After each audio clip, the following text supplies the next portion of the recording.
Good day to you, ladies and gentlemen, boys and girls. Welcome to the first episode of Retro Revisits. I am Game Player Rich, and I am joined by my lovely co-host, Catharsis. Hey guys, I'm Catharsis, fellow YouTube content creator. Gonna be your co-host for today. How are you doing? You okay? Yeah, I'm good. It's evening over here, so I'm ready to go. Yeah, it's just after lunchtime here in not so sunny London. Oh dear. And seems to be a bit indecisive. Should we have some clouds? Should we have some sun? Or should we just have a rainstorm? Just can't make its mind up. Anyway, on to the main subject, which is retro gaming. And we're going to be covering everything to do with old games we played growing up, and it's going to be so much fun. If you're a retro fan, stick around. You're really going to enjoy this. But well, that's what I'm thinking anyway. What I think we should start with is what counts as retro. Because for some people, it's it means very different things. Mm-hmm. I mean, for example, I'm in my late 30s, and because of that, retro is a much wider range of console. There are a lot more consoles and games that fall within that range for me. I mean, I grew up in the 80s with the old Atari consoles and with the Sinclair Spectrum and an old Commodore machine called the VIC-20, which probably hardly anybody has heard of, unless you are actually my age. And but for me, I think overall, I think retro is anything that is more than 10 years old now. So as far as consoles are concerned, probably the PlayStation 2 and older. That would count for me. What about you? What does retro mean for you, sis? It really varies. Like, some days I think that a specific game falls into the retro spectrum. Other times, not really, because some people still play. Like, for example, you said that for you, PS2 games fall into the retro category, but some people still play PS2 games. It's still there. It's still alive. Other people are still working on it. Like, some people work on it for emulators and all of that. For me, it's probably around the PS1 days and going backwards. Oh, right. Okay. Yeah, I think that's retro for me. Because I mean, I'm one of those people that still play, PS2 games. Because there's a lot of PS2 games out there. And some people are catching up, some people are going back into it, so. Yeah, I can see your point as far as the PS2 is concerned. However, I think the PS2 itself stands out a lot among the consoles, and it can be seen as a modern console as opposed to a retro console now, because it's had such a long life. I mean, that exactly. Yeah. PS2 came out, I think it was the early 2000s, so that was more than 15 years ago, and it's had like a shelf life, if you like, of about 11 or 12 years. I think they didn't. I don't think they stopped. I don't think they discontinued it until well into the shelf life of the PS3. It was just that it was that popular that I'm guessing it was very difficult for developers to say, right, okay, we really need to put our efforts fully into the PS3 now, or the Xbox 360. It's just an amazing console that was just so versatile. So as a result, it's been able to stick around for such a long time. Yeah, plus there are some games over there that they have not remastered. So a lot of people still go back to the console just to play specific games, which I think really makes it, like you said, stand out all the more. Like, some people, like you said, it never really stepped out of the limelight until PS3 kicked in. on the PC gaming side of things, I find that retro is a lot more difficult to define because it's a single platform that's been going on for such a long time, and it's still going, and there are always games being made for it. It's not like there's a very definite line like you would get with the different generations of consoles. Your PS1, PS2, right. PS3, PS4, etc. Yeah. Because I mean, if I sort of follow my own rules about 10 years or more being retro, then I've got to look at games like Star Wars, Knights of the Old Republic, which originally came out in 2003, I think it was. And so, that, in fact, I think the second one, Sith Lords, only came out a couple of years after. So that would essentially make those two games retro now, which is it's weird to think of it like that, but it is. I stand by my statement. Right. Gosh, you got me thinking there. It's been a while since I've heard of that game, honestly. I mean, some people still play Knights of the Old Republic, but gosh, I didn't realize how old it was until you mentioned it. Yeah, I know. Well, I had the original Knights of the Old Republic on the first Xbox when it first came out. And I think that was probably... I mean, I played a few games when I had the Xbox, but it was... I think that was the one I kept going back to, and that was probably the only game that I actually completed on that console. But yeah, it's certainly a weird one, and it's going to... retro is going to vary depending on people's perspectives, and obviously if anybody wants to disagree, then they're quite welcome to. We appreciate the comments, so go for it. I actually really like how at least indie developers are coming back to that whole retro feel, because you can feel like people are kind of pissed about some of the newer games, and not everyone has top-notch specs for their PC, or some of them can't afford to buy consoles to get in with the trends and everything.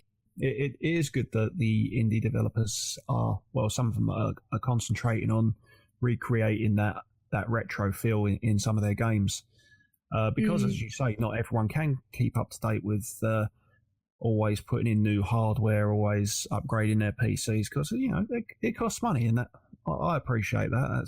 That's fair enough. Right. I mean, the PC that I've got now, it's probably about 5 or 6 years old. I know I spent a lot of money on it at the time because I knew how quickly new hardware was coming out at the time, and I thought, right, if I'm going to get myself a PC, I need to get a PC that is going to be there for the long haul. I've changed 2 components in it since I've had it, and that was that's my graphics card. I've got a GTX 980 card in there now, which is going to be fine, I know, for the next few years. Cost a bit, but if it means that I can keep playing the games, then I'm not going to complain too much. And I've got a solid state drive as my main hard drive now.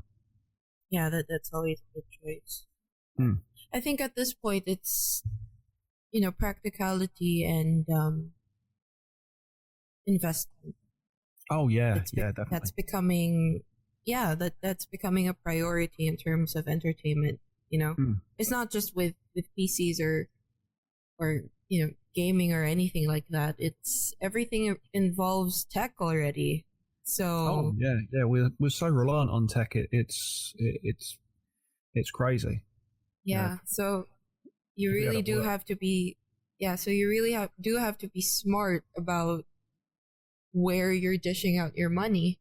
Not only to keep entertained, but I mean, it's becoming a necessity at this point. Without a doubt. But yeah, going back to what you were saying about the indie developers, sort of like trying to recreate that retro feel. I mean, there's 2 games that really stand out for me that I suppose you could call them modern classics, and one of them is sort of like a Metroid style game called Axiom Verge. I know I've spoken to you about this before. Yeah, absolutely love the game. I'm doing a playthrough of it right now, and it's so much fun. And it is, because that's the other thing that the retro games had more in abundance that maybe modern games don't seem to have so much, apart from the Dark Souls series, which is just an absolute nightmare.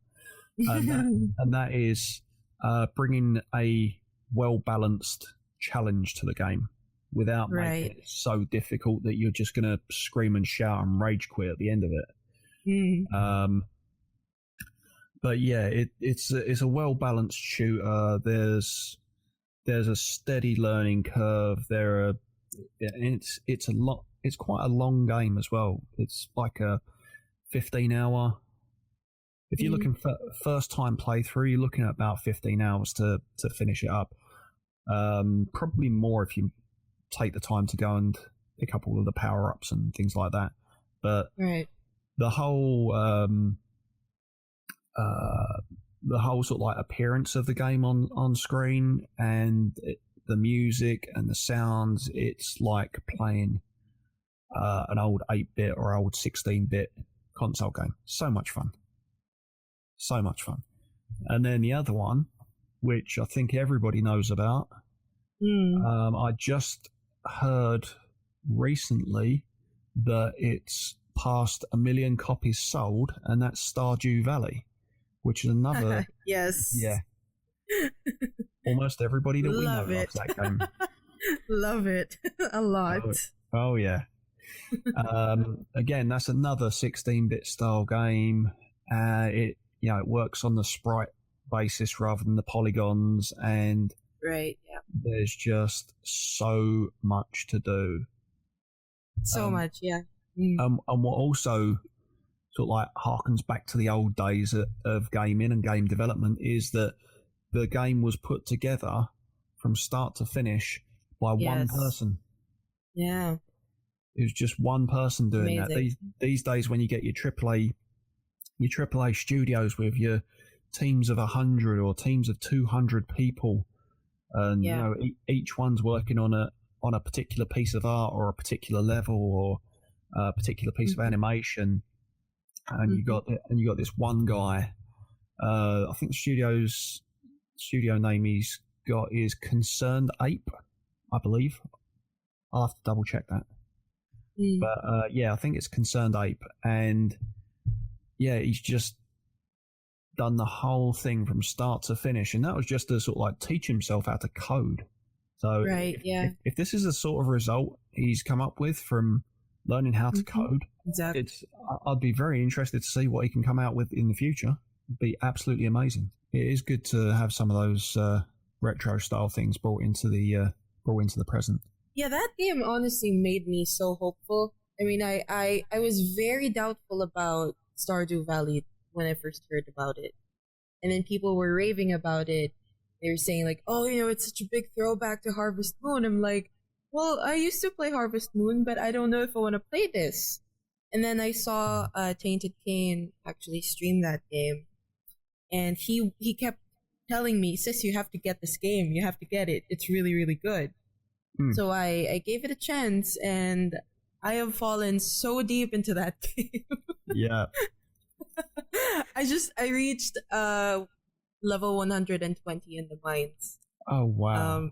I know, I was like, what? We have an addict on our hands. I know. I was like, what? And then you just get so invested in it. It's ridiculous. It sounds a lot like what I've heard people say about the old Sid Meier Civilization games. Yes. You sit down for 20 minutes and then you look up and you've been playing for 6 hours and it's 4 o'clock in the morning. Exactly. Some games just have that ability to immerse you so deeply. It's amazing. Let's get on to a little bit about us. I'm sure out there you're all dying to know about your enigmatic presenters of this show. So, sis, tell me a little bit about yourself. tell us all your gaming history. Why are you? Oh my goodness! What got you into it? What consoles have you played? What games why have you am I enjoyed? a gamer? It's really hard to define because I think I started out like most people started out with their gaming histories. I got into it because it was just fun. It was an escape for me. It was stress relief in the ultimate sense of the word, I guess. I never really took it seriously until I got older.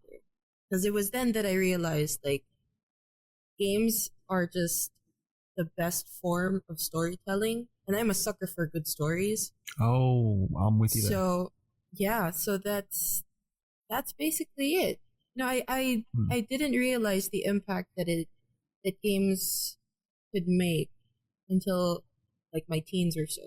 You notice games that you think have, great impact on people, but it's only when you get older, it's like, oh my gosh, yes, I love this game. Or, I miss playing games like these, those nostalgic feelings and everything. So what console did you start at? Oh my goodness. Going all the way back. I think as a family, we started out with, of course, the Nintendo family computer. Oh, the original Nintendo. Yes, the red one, of course. And then, shifting gears, you have Game Boy. Then we were able to get Sega Mega Drive. I had the SNES, the purple one. Mm-hmm. One of my older brothers had the Famicom. Big gray block of a console. Oh, that one, yes. That was very... That was not one of the prettier machines that I've come across. Pretty much, yeah. Then we were able to have the Sega Saturn. One of my older brothers actually had the Game Gear, Sega Game Gear, which was the PSP of the time, and it was really heavy. You couldn't really carry it around. It had a battery pack, but you could only literally play it in bed because it was so heavy. Yeah, for a mobile console, it wasn't particularly mobile. And it wasn't very... I don't think it was very good to take outside because the screen didn't do very well with sun glare. Yes. And the other reason you couldn't take it outside is because the batteries would run out in about 5 minutes.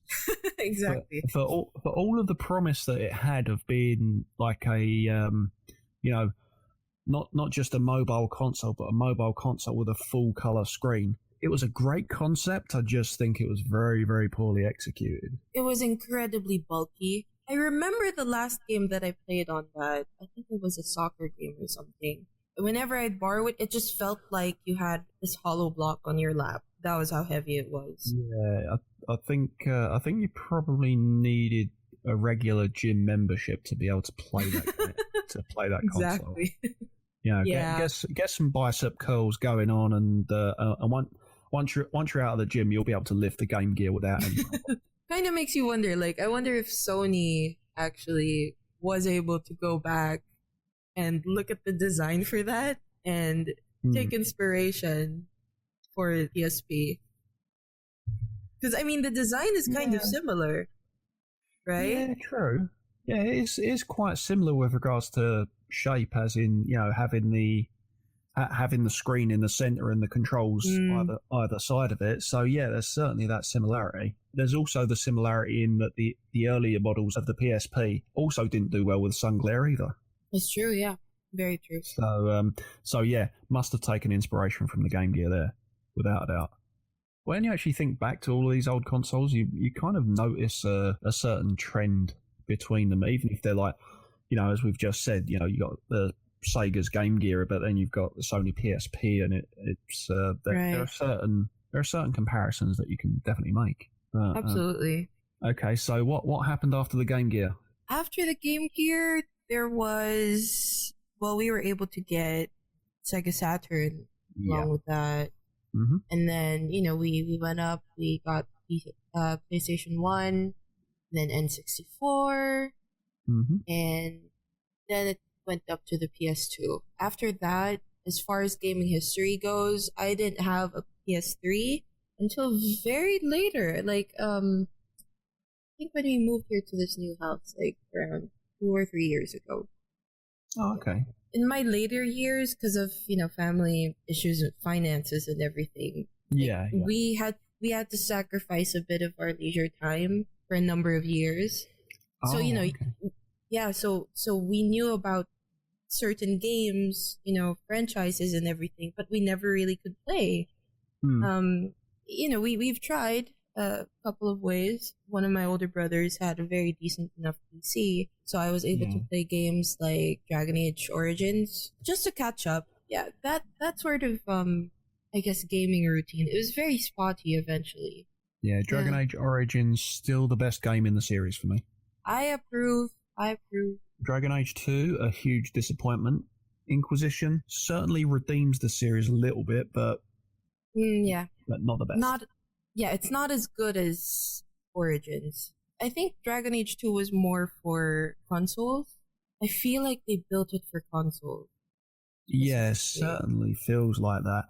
Plus, I also get the feeling that it was a bit of a cheap cash-in from the success of the first game. It just seemed so displaced, and I guess they wanted to try something different. I mean, I like it, but comparing it with Origins is still the best, honestly. Oh, without doubt. Yeah. Yeah. I played Inquisition for a while, and Inquisition just felt like, what the heck is going on? What are you guys doing? Why this? Why is it so different? It just felt so weird. Yeah, it's almost Final Fantasy-like in its setup, in not with regards to how it works, but just with the fact that it seems almost like it's in a completely different universe to the previous games. Yes, absolutely. Like it's just not related to the others at all, which is a shame, really. Although I think you do get sort of cameos from characters in the previous games. Yeah, it's just like, you see all these old characters, but don't worry, we'll give you something new. And then it just shoves you into a completely different atmosphere for the whole series. It just felt it just felt weird to me. And that's why I actually did a series on it, but I had to stop because my videos were piling up at the time, and I had to take a break. So it's nice to go back to older games. Oh, definitely. I noticed when you were going through the your console list there, I didn't hear Dreamcast mentioned. Because we never had a Dreamcast. Never a Dreamcast? No, we never did. I knew someone in around 6th or 7th grade that had a Dreamcast, but my brothers and I never really got a Dreamcast. No. Oh, okay. I know, right?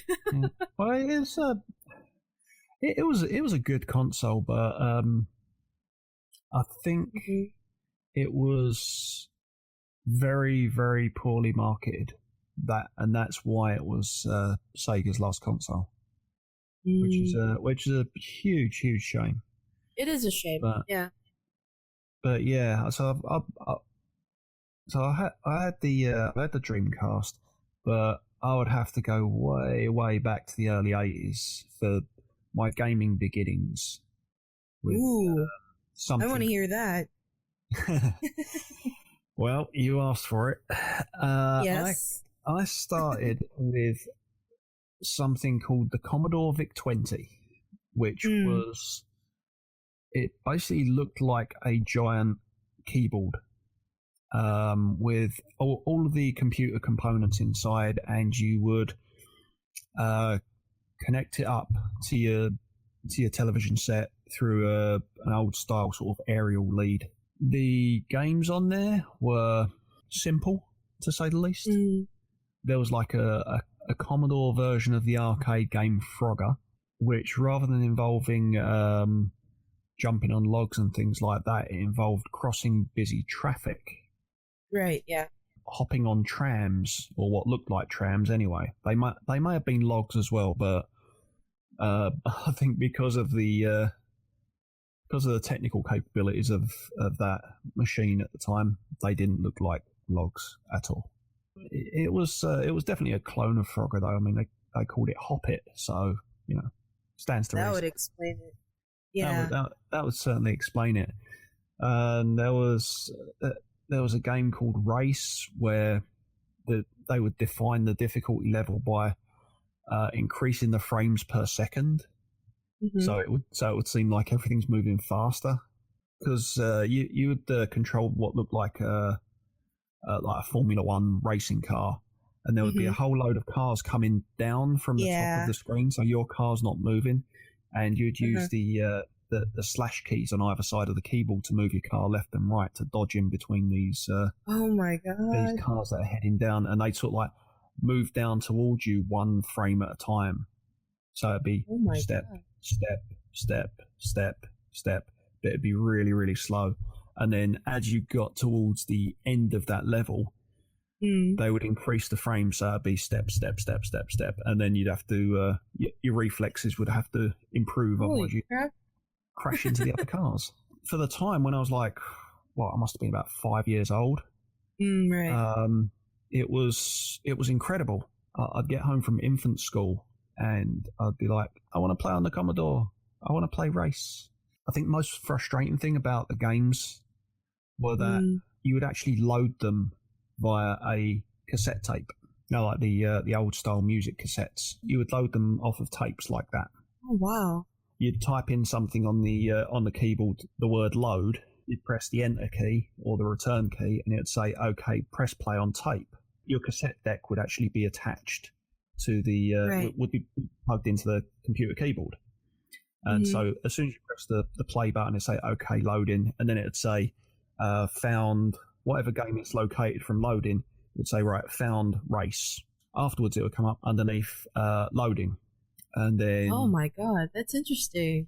It would jump straight into the game, and it was just amazing for its time. Absolutely amazing. Absolutely, I loved it. You were also lucky if you could get more than say 3 or 4 different colors on the screen at the same time. I know that playing race, there was like you had 2 colors, and that was blue and white. The side of the road that you were traveling up was blue. The other racing cars were blue.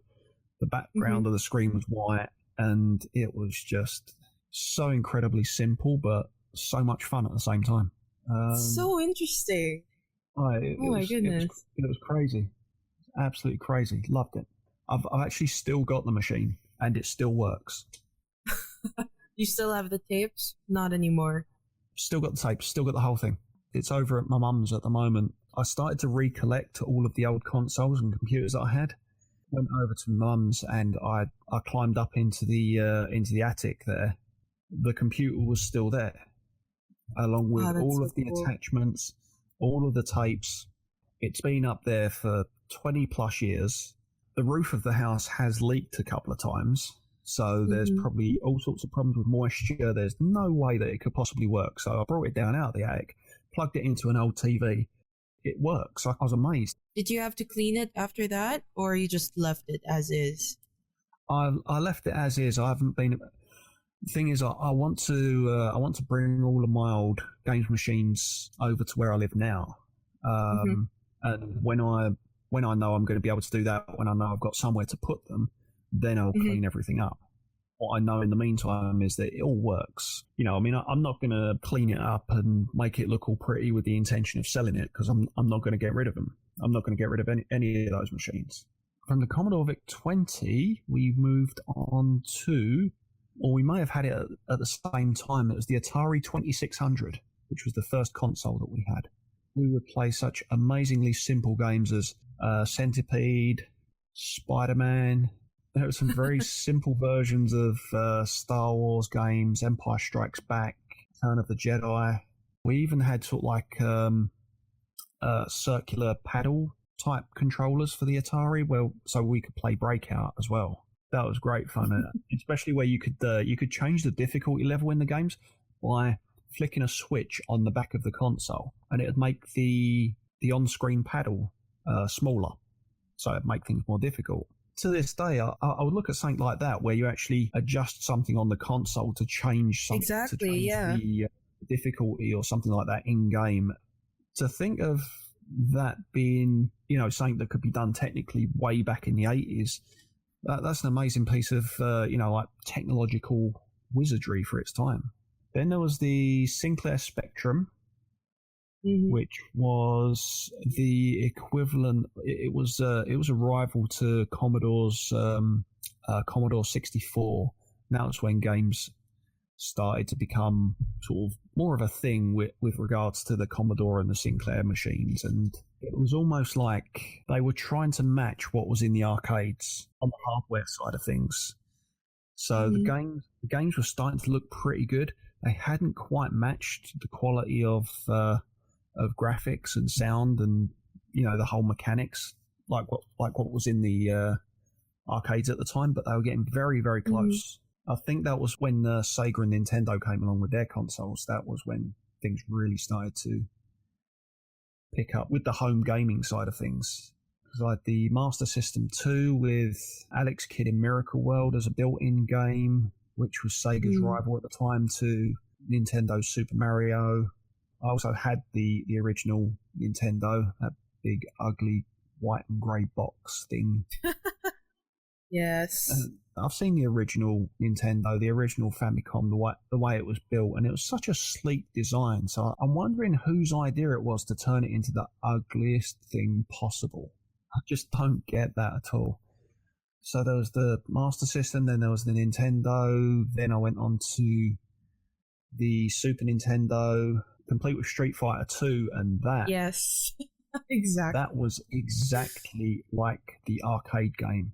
The home console technology by that point was so close to what was being put out in the arcades. So yeah, I was playing Street Fighter 2, was introduced to role players in the form of Secret of Mana, things like Sim City, still the best in the series, Super Nintendo Sim City. I also got the Mega Drive, so I had Road Rash, Streets of Rage 2 was my favourite in the series. I had Desert Strike, but I never really got into it as much as everyone else seemed to. After that, I upgraded the Mega Drive to I got the Mega CD attachment, and that was when developers were going crazy on the whole the FMV videos with the amazing cutscenes, which didn't actually make a difference to the original games. Most of the Mega CD games were remakes of Mega Drive games, other than a sort of like minor upgrade in some of the cutscenes. There wasn't a whole lot of difference. After that, I moved on to the Sega Saturn, probably even more poorly marketed than the Dreamcast. And I remember at the time, I went to my local game shop and I traded in my Sega Saturn for a PlayStation. PlayStation was just absolutely phenomenal. Games like Track and Field, Final Fantasy VII, Final Fantasy VIII and 9 as well. Where I played a lot of the FIFA football games as well, and the pro wrestling games. Loved them. Just getting back into the whole pro wrestling thing there as well. After that, it was Nintendo 64, and the obvious choice of game for that console was GoldenEye. Of course. Probably one of the few movie tie-in games that has turned out to be quite decent, because a lot of them are rushed out and they turn out to be rubbish when they get released. I didn't play a great deal of games on the N64, and then I moved on to, I can't remember if it was the Dreamcast first. I don't remember a whole lot about the games on the Dreamcast, although I've got one now. Then there was the PS2. Oh, and I also picked up the GameCube as well. Completely forgot about the GameCube. Of course, yeah. We never had the GameCube either. They brought out that was when they brought out the remake of Resident Evil. Yeah, I heard about that. It was amazing. You can look at developers that they constantly bring out sequels, and it's like, well, you're just rehashing the same thing over and over. Why not bring out a brand new game of some kind? But as a remake, Resident Evil was fantastic, absolutely incredible, and that's what the HD remaster that's out on PC is based on, with all of its extra bits and pieces. And so, as far as retro gaming is concerned, that's my history. I hope you're all still awake out there. I'm sorry I'm old. I've got a hell of a, I've got quite a gaming history. I can't help it. Much to talk about, though. I mean, I obviously missed out on the much older consoles. I do have a brother who's like in his 40s. he's talked about that a few times. As a gamer, as a gaming enthusiast, I've never really experienced them, so it's really nice to hear about the older ones, the older consoles that came out. Playing them when they were originally out, it's an experience never to be.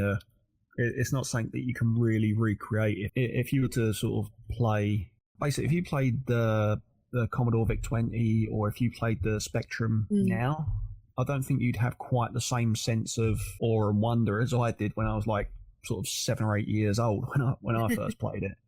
It's certainly a different perspective, playing it as a grown up than as a kid. Yeah, it's a shame that you missed it all, really. I'm just amazed though, because I had never honestly heard of games on a cassette tape. I've never heard of it. So when you were talking about that earlier, I was like, what? Oh yeah. Don't get me wrong. The whole cartridge setup was around back then as well. I mean, you get for the VIC-20, for example, there were actually game cartridges available that you'd plug into the back of the keyboard and they just load up instantly. So they weren't all tapes, but I think the whole cartridge side of things was still pretty new back then, so they hadn't really gone completely on board with it.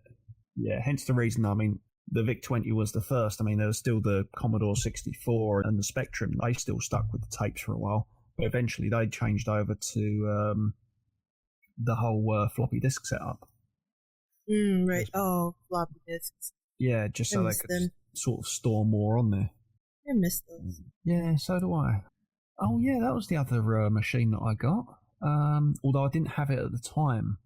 I didn't have it sort of like when it originally came out, and that was I had an Amiga 600, which was another Commodore machine, which you'd load the games off of floppy disks, the 3.5-inch ones, like what you used to get on your PCs. Right. So they were sort of like solid plastic disks. They weren't actually floppy disks. On the topic of floppy disks, though, I was able to play. I remember this because my sister had a PC at the time that was kind of like a hand-me-down by one of my older brothers. You know those PC cases where the floppy disk, I guess, section of the case or the PC had a lock that you had to turn? Yes. Yeah. To lock in the floppy disk? Yeah. I remember playing Family Feud on that, on my sister's PC.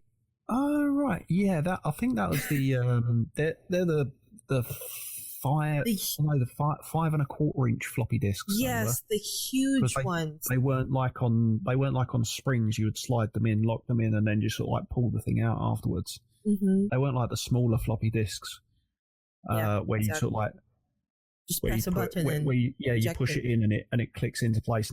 Yeah, I remember the floppy disks that were big. They were soft. They were thin. You only had, obviously, just one game per floppy disk. For something so big. I know. For something so big, the size of it was small. Yeah. You'd expect there to be more on there because of the physical size of it, but yeah, sadly not. And then my brother also had some games where instead of discs, obviously there were the smaller floppy disks. It was equivalent to like one disc, like one part per disc, I guess, but in this case it's like one part per floppy disk. The entire boxed game would have like 6 or 7 floppy disks. Yeah. I think that game that I last looked at with that format was Ultima. I think it was Ultima 7 or something. I forgot, but it was a really old game. And he had nowhere else to put it anymore when he moved out. So he left a lot of old games with us. That was one of them. Yeah, I think I've got the Ultima collection on GOG. So the first Ultima game that I played was the box one. The box one is amazing because you have like several manuals actually. You have like 4, I think, or 5 or something. Of course, you have the terms of service, blah blah blah, all of that. But there was a really thick manual with the lore in it, and like the spells, and just had all these knickknacks that you would find in the game. But the whole manual, I guess, or the whole text was monochrome, but it was just so pretty for its time, and to be included in a boxed game like that, they don't do that anymore. Yeah, I know. They don't do that anymore. Like, even if it's not hardbound. It's just like your typical game manual. No, it's a shame. It's a shame. It kind of makes me, I don't know, kind of sad, really, because it kind of adds to the whole persona of the game, I guess. Yeah, it's part of the character of it. Yeah, like the game boxes were of thick cardboard. A lot of people nowadays are more, I guess, invested in more convenient packages, I guess. Like for example, with Final Fantasy 15, with the Steelbook edition or something like that. I was like, I mean, yeah, it's pretty, but it's like you see that everywhere now. Wait, it's just for collection. Wait, 15? Has that been released? Yes. Has it? It is. Yeah. Oh, that's so unfair. Yeah, it is. But there's no PC version. I will wait forever for a PC version. I think they've missed a trick by not releasing a PC version straight away. I honestly wish they did. If they want to reach a wider audience instead of relying on sales for one console. I mean, I would understand because Sony can be very exclusive with some of the deals that they make with developers, but it's like, it should be a two-way thing, Yeah, true. I mean, I don't understand the whole exclusivity deal thing in the first place. I mean, I don't understand why publishers and developers accept that kind of thing, because if you know that your game is highly anticipated and you know that people are going to want to buy it regardless of what platform they buy it for, why not make it available to all of the platforms, or the platforms that you know are going to sell well? Especially something like this. I mean, Square, they're releasing all of their Final Fantasy back catalogue games on all the platforms at the moment, or rather, I know that they've released most of them now as mobile versions, and that Final Fantasy 9 is now available for the first time on PC. Right, Why not release all of your future Final Fantasy games on PC as well? Because the audience is always going to be there. Just to connect this with, everything going on with, releasing games. The director of Final Fantasy 15 was saying that they have to sell like 15 million copies or something for FF15 to get back what they spent for that game. It's like they're betting on everything with this game. And I kind of understand. They were experimenting, they were trying out different things with so many different games, not just here, but some of them only released in Japan. So I kind of understand the whole issue about it, but if they really want to get back all that money, if they're already doing the right step in, going back with their older games and releasing them on definitely. Steam, yeah, of course, wherever, I think they finally realized that they can't win without, paying attention to their older fans. Well, exactly. The thing is, with the director of that game saying, "Oh, we need to sell 15 million copies," that's probably because they messed about so much in the development cycle of the game, where they decided, "Oh, well, this is going to be Final Fantasy Versus, or this is going to be Final Fantasy 13 this, or this is going to be Final Fantasy 14 this," and they were so indecisive about their next Final Fantasy game. That's the reason that it's cost so much to develop and release this current one. Yeah, see, this is going to be very biased. I am sorry to anyone listening, but I am honestly so glad that Nomura is not handling it anymore. Because I think he was part of the reason for that, for the whole indecisiveness. I mean, he has Kingdom Hearts to handle, which he seems to be doing a pretty good job with it. And then they gave him Final Fantasy 15 to direct. And then you find out that, Versus 13 is not Versus 13 anymore. It's 15. And then they change all of this and that, remove characters, this and that, change the battle system, change, staff. It's like, what the hell are you doing? Just go back to Kingdom Hearts. Yep. I'm just going to lay my cards on the table and say that it's Square's fault that the Final Fantasy series has had they've had their dodgy moments, and it happened to coincide with allowing Sakaguchi and Uematsu to leave. Bring back the old ones. Bring back the old ones. We need Uematsu and his fantastic music. I love the Final Fantasy music. It's amazing. It's not FF without, the old big bosses. Exactly. And I honestly wish that game developers actually paid attention to things like that, because it can make or break everything that you stand for. I think a lot of people know this on Twitter by now, that people that follow me, but I defend FF13 so much because at first I didn't like it. It's not that bad, actually. I think a lot of people don't like it because it's not in its challenger roots like the older ones, and I would understand that because I grew up with Final Fantasy. I did not like it at all. I hated it so much. And then I gave myself a chance by playing it on the PS3. I paid attention to the characters, paid attention to the story. I was just like, oh shit, this game has potential. I don't know why people are bashing it so much. To each their own. I don't blame people for hating it. It's gonna vary for a lot of people because people are gonna look at it like, oh, this is not like, like the older FF. Oh, they're just imitating Cloud by putting lightning. Oh, they're just they're just mocking FF7. Oh, it's an FF7 clone. People have a lot to say about it. Yeah. And I don't blame them because I was like that. Yeah. No, that's fair enough. I mean, as far as Final Fantasy 13 is concerned, I'm coming at it from a point of view where at the moment I'm not a fan of it because I played it once. It didn't grab my attention the first time round.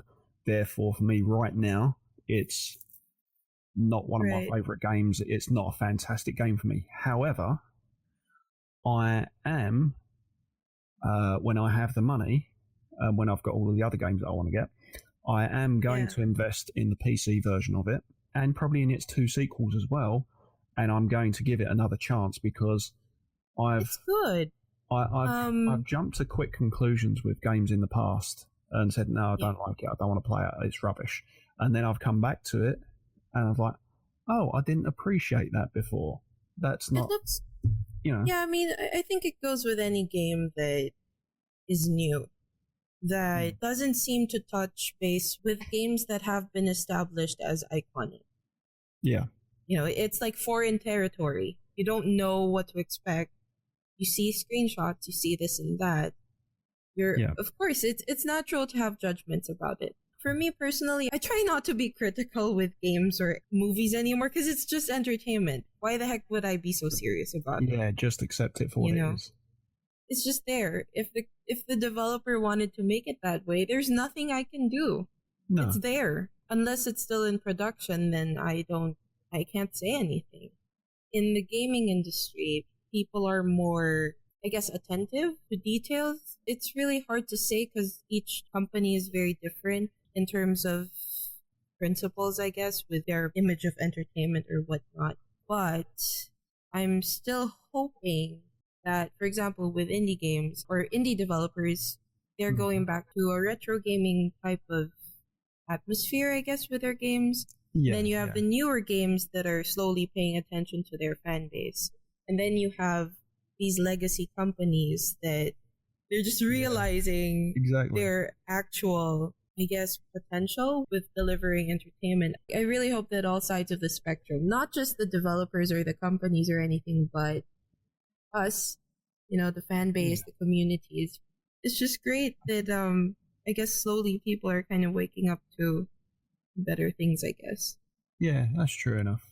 It is good. I mean, to be honest, whether it's games, movies, or any kind of medium, actually, I just think it's good for, regardless of how much technology is advanced and what we can put together with regards to the modern games, it's good that you get some developers that think, right, okay, yeah, we can make something so convoluted and so advanced that it does this, this, this, this, and this, and goes and makes your cup of tea afterwards as well. But at the same time, it's good to step back and think, right, okay, before we put all of this advanced technology and all these advanced mechanics into our game, are we doing the basics right? Exactly. Because essentially, regardless of what your game is about, the main thing is that it should be fun. Because isn't that what gaming is about? Gaming is escapism. Gaming is fun. Gaming is a break from real life. I always say this, like, it's not only with games or, or art or anything, but even with stuff that you're working on, you cannot move forward unless you look back once in a while. Yeah. It's just impossible. It's a natural thing that you just have to realize and to do sometimes. Yeah, exactly. You have to do it because it really is necessary. Like, for a while there, I was actually nervous that that gaming was going to be repetitive, mundane. It's nice to experiment, but for a lot of the legacy series out there, it kind of makes you wonder where they're going. Yeah, true. I mean, as far as redundant and mundane is concerned, it sounds like you've just described Call of Duty and Battlefield. To be fair, I only like the first two. Screw the rest. I don't know. That's the thing. That's because they release the same thing every single year with a different color scheme and a different and they put a different number on the end.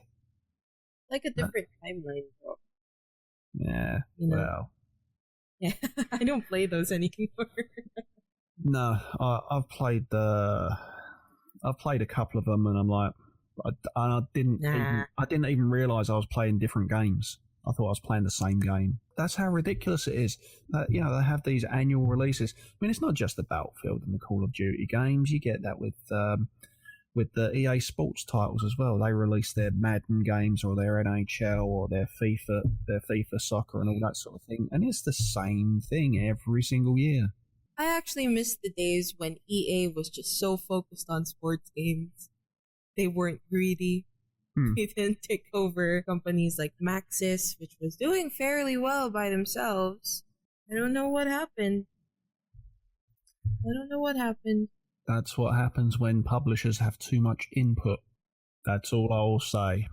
SimCity, Sims 4. Yeah. Okay, that's not all I'll say. Let the developers create what they want to create. Exactly. That way. And do what they want to do. The publishers don't seem to be gamers. The developers do seem to be gamers. So let the developers do their thing. Exactly. And it will benefit the publishers financially anyway, because they'll be making games that people want to play rather than games that are so repetitive and boring and don't do anything. Right. All the same thing, and it's just, ugh. Wouldn't it be surprising though? Like, all of these big companies would be overshadowed by whoever made Stardew Valley. I would be so happy. That's what seems to be happening at the moment. There's this one fella put together this fantastic game and has now sold over 1 million copies. Some of the big developers don't even sell that many copies of a game. Going back to what we were saying about big developers, and we're also talking about the Final Fantasy games a lot, I take it from that we can assume that our favourite genre would have to be role players. Of course. RPGs. Of course. Okay. Good stories, good games, good fun. Don't get me wrong, there are some bad RPGs out there that they seem to remove the whole concept of story and well-developed characters, and then you wonder what sort of game you're actually playing. But, so, top 5 old school RPGs, what they are and why. Go. Oh, Lord. Oh, not me. I think you should go first. No, I asked you. You go first. All right. Besides, I'm a chivalrous gentleman. Ladies first. Aw, thanks. Well, top 5 RPGs. I'm gonna do a countdown because it's more, exciting that way, I guess. Okay. Number 5 is Gensou Suikoden 2. Oh, nice. Yes. Number 4 is Kudelka. Number 3 is Chrono Cross. 2 is FF8. I almost slipped. Ooh. 2 is FF8. 1 is FF7. Excellent. I almost slipped there. That's terrible. How could you slip? How about you? 2 of those are on my list. The number 1 game is my favourite game of all time, but the other 4 are in no particular order. You already mentioned Suikoden 2, with one of the best bad guys of all time in the form of Luca Blight. Evil person. Son of a bitch. Son of a bitch. Cruelty to a T. But, that's a prime example of what makes a good role-playing game. Well-developed characters that you can really get emotionally invested in, whether you love them or hate them. 2 more of my games that are sort of quite closely, no pun intended, linked. One of them is Zelda on the Super Nintendo, Link to the Past. Absolutely love it. And the other one is a slightly less heard of, but was seen as a sort of a rival to the Zelda games. And it was out on the Mega Drive. When it was released in this country, it was called Soleil, French for sun or sunshine or something like that. Yeah, in other regions, it was known as Crusader of Senti. With its art style and overall setup, it was very much like a Zelda game. The main difference being that you would bring along animals, make animal friends as you go through the story, and each animal would provide a different sort of power-up to your character. Like Pokemon, you wouldn't be exercising cruelty to animals and storing them in a little plastic ball. Sorry, I know it's probably completely wrong because I don't know the first thing about Pokemon, but there you go. So yeah, you'd get this lion with a fiery mane, so when you throw your sword weapon type thing, it would add a fire element to it. If you come across a penguin friend, then it would add an ice element to your weapon. You have a pet dog that could stop enemies in their tracks before they get to you, so they'd sort of like hold them in place. Convenience. Yep, there's a giant sort of sea dinosaur type thing, which if you rode it, you'd be able to go across spike traps, or you'd be able to go across shallow water areas as well. It was quite an easy game, but it was still a fun little story as well. I'd say definitely check that out because it's quite a lot of fun. The next game on my list is Secret of Mana on Super Nintendo. A Square game. Of course. And it was probably the first RPG that I played where I actually, got an idea of what the genre was all about. And it was a great story, and it had fantastic mechanics. If you had the multi-tap thing to plug in more than 2 controllers, because there were 3 characters, you'd be able to get a couple of friends along, give them each a controller so that you could each control one of the 3 characters on screen. Otherwise, if you're playing it, which is a great little co-op thing to do, obviously very, very rare when it comes to RPGs unless you're playing an MMO. But if you didn't have the extra controllers or anything like that, then you can still press the select button on the controller to swap between the characters yourself. And it was a great game, and it's still a great game. I still go back to it every now and then. My main problem is with some of these retro games is if there were more in the series, they didn't always get released worldwide. Yeah. So I know that there was, Secret of Mana was known as, don't know how to pronounce it exactly, is it something like Seiken Densetsu 2? Yes, Seiken Densetsu, yeah.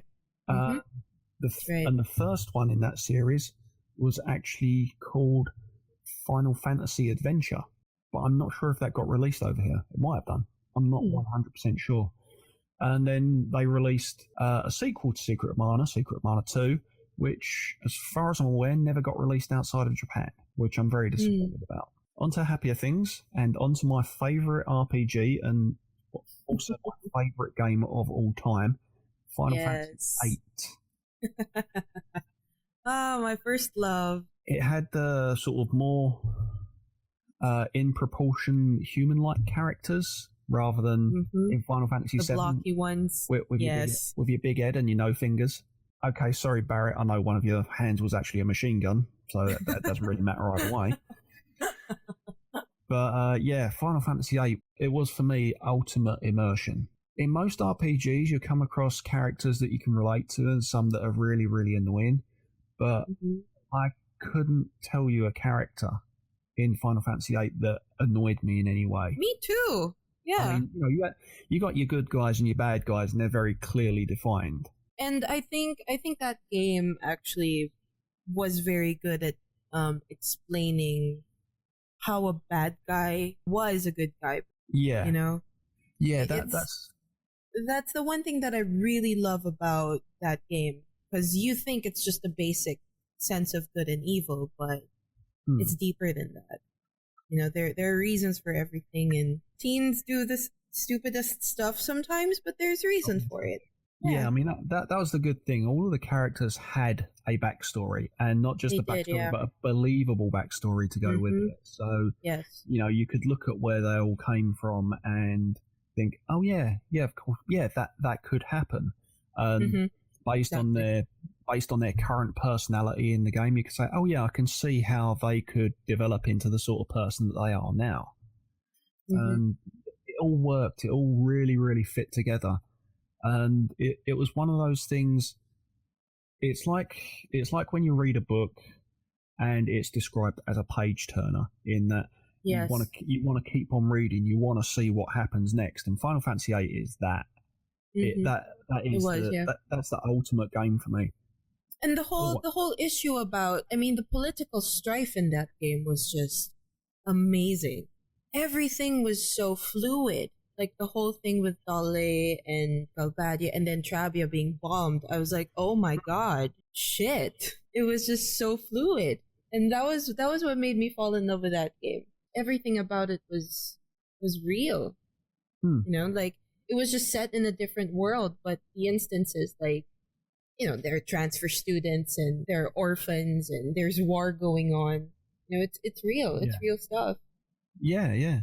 And, you know, so that's what makes that my favourite game, because it includes things that you could, like I say, it's all plausible. You could see it in real life, but at the same time, it was still, like I was saying earlier, games are about fun, games are about escapism, and it still took you away to that fantasy world.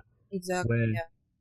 Where okay, you were experiencing these realistic things going on, but it was still enjoyable because you still have that at the back of your head. Yeah, it's just a game. It's so much fun, and I'm really, really happy that they re-released it on the PC so that I can just play it whenever I like. Yeah, I still have my discs of the PC version that came out in 2001.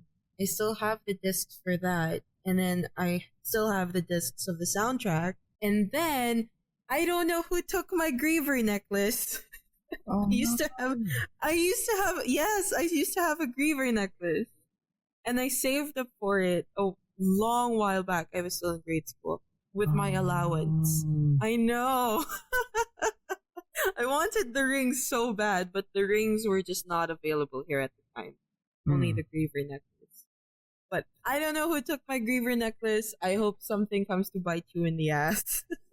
Yeah, hopefully Cerberus. Oh man. Yeah, I know.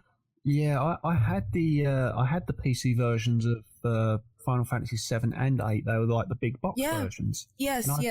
And I had them stored in the attic, in pretty much the same place as my as the Commodore machine that I was telling you about earlier. Right. But the thing is, where the Commodore machine was in a box, sort of like quite a solid sort of box that you'd use for sort of like if you move in house or something like that. Right. Yeah. My Final Fantasy games were just in an old sort of plastic bag, and unfortunately, we had mice. Oh no! And everything got chewed up. Oh no! Even the plastic case that the discs were in. Oh Lord! So I was not happy about that. I remember my discs for Final Fantasy VII. This is gonna be a little TMI, but I was given the discs one day by my uncle. I was actually in the bathroom, and he knocked on the door and he handed me the big box of the game. Interesting. So, of course, I was able to play that. It was such a good game. I played it on my very old 32 MB RAM PC. Oh. Ran like a dream at the time. And then one day, one of my older brothers, because we only had one copy to share. And I don't know, I think he was the one who took it, but he always claimed it was his. I was like, no, my uncle gave it to me. I was in the toilet. And he handed it to me. I know, yeah, but ever since then, I was like, oh, whatever, you can have it. Put it this way, that's not the sort of thing that you could make up. My uncle gave it to me while I was in the bathroom at the time. You wouldn't make that sort of thing up. So yeah, it was a special moment. I had the big box. I had the very special. You remember those cases with the discs where they were just really thick cases, and you could store like, I don't know, 4 or 5 discs. Yeah, because there was one inside where the cover would be. Then there'd be sort of like 2 in the middle, 1 on each side, and then there'd be the one at the back, and the instruction manual would be in one of those areas. Yeah, it was like that, and so I fondly remember it. And so he was like, I don't know what you're talking about. I'm like, no, that's mine. So terrible. He's bad. Make him suffer. He did for a while, because I oh god, no, I'm gonna reserve this for the next session. But something happened to his PlayStation 1. Okay, which cable did you cut? Leave the suspense. Did you break the lid off the disc holder? No. No. Wait, did you just steal the console? No. You took all of his controllers. It's a little worse than all of that. You threw away his memory card. No. Oh, I'm out of ideas. You're gonna talk about it next time. We are probably done for this particular episode. Mm-hmm. What do you think? Have you got anything else that you would like to tell our wonderful listeners? Anything else I want to say? Holy crap! Yeah, go comment down below what you guys thought of this first session. Yes, please do that. Please, we would love to hear your input.